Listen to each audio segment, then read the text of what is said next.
How are you doing? This is Mike Johnson again. In this video, we're going to talk about analyzing quadratics. And specifically, we're going to talk about their graphs. We actually like to analyze and work through these graphs because these graphs model a lot of real life circumstances that we're going to see on a continual basis. And many of you don't recognize the magnanimity of these quadratic equations. However, you are going to see them in a lot of different facets, whether or not you go into medicine, whether or not you go into engineering. There are so many different places that you're going to see quadratic equations. So the best way that I think for us to analyze this is to look at the complete square method. The complete square form. The complete square form. The complete square form was that f of x equals to a times x minus h squared all plus k. That was that complete square form. And we said that we want you to memorize that the vertex is equal to h comma k, the negation of the value comma k. I say, oh, I hate memorizing formulae. It's horrible. Let's go through and work at an example and see what we can come up with based off of what we know. So I could remember this formula about the vertex given what we have, or we could remember the transformations, which is what we've been using for a really long time. Hopefully we recognize this gives us a vertical shift, VS vertical shift to the right 3 units. And this gives me I'm sorry, that's not a vertical shift, that would be a horizontal shift, horizontal shift, not vertical shift, horizontal shift to the right 3 units. And then this positive 4 would give us a vertical shift up 4 units. So as I draw my graph, I recognize that I am going to go to the right 3 units. I'm going to the right 3 units and then up 2, 3, 4 units. So I recognize here that I have my vertex there. Note, look at my leading coefficient. My leading coefficient here is a positive 1. So here they say if a is greater than 0, f of x has a min. If a is less than 1, I'm sorry, not less than 0. If a is less than 0, no, I wrote 1. If a is greater than 0, f of x has a min. If a is less than 0, f of x has a max, which means that it opens downwards. So here we have a positive leading coefficient, so this graph is going to open up. It's going to open up.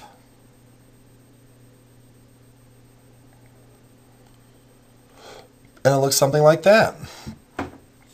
So clearly from this graph now, I know I have a y-intercept. That's important to us. We haven't really learned this yet, but we're going to learn there's a very interesting concept, and that's called an axis of symmetry. The axis of symmetry bisects this graph down the middle. Bisects this graph down the middle. And notice my vertex is at 3, 4. My vertex is at 3, 4. So if I want to write the equation of this line, it's going to be where it intersects the x value, and it intersects at x equals to 3. So we can say that our axis of symmetry exists at x equals to 3. Here they want you to memorize that the axis of symmetry is x equals to another variable h, which comes from the vertex, which comes from the formula. A lot of variables, but I like to do these running graphs. These running graphs help me substantially.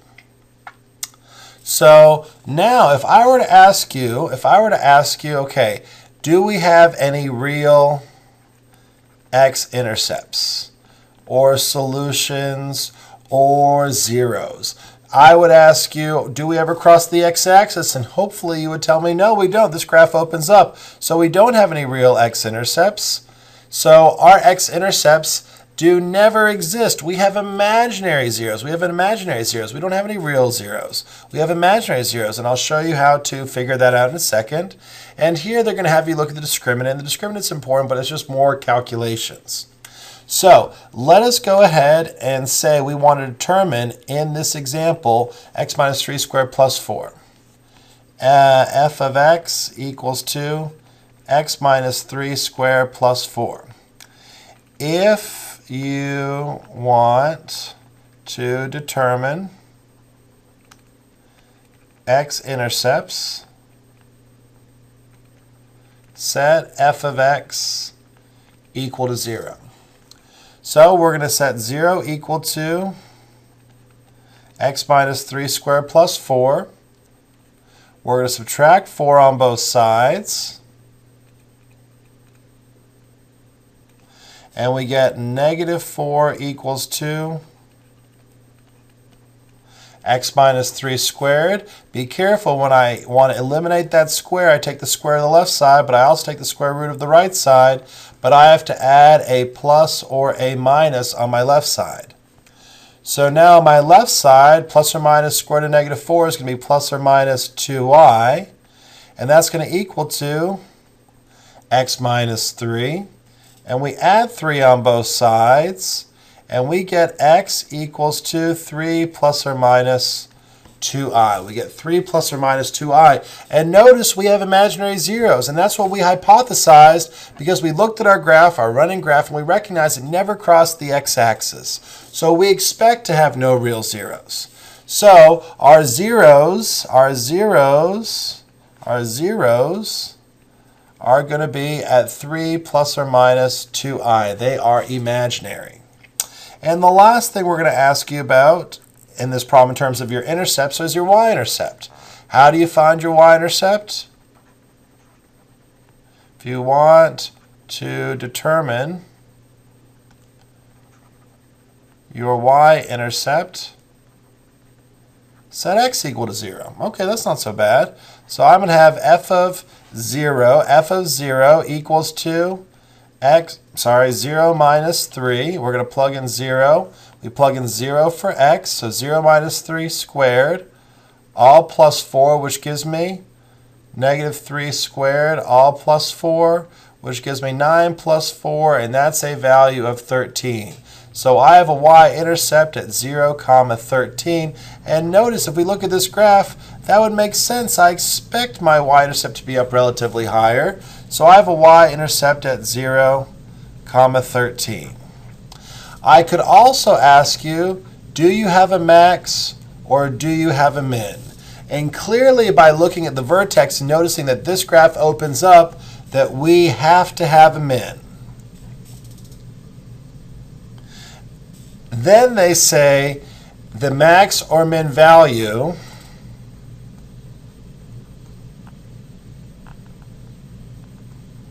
occurs at k, k being the y value. So we have a min at k being 4. So our min value, so often you say the min value is 4. So you can either memorize all these different rules in terms of variables and make note cards and labor intensively study them.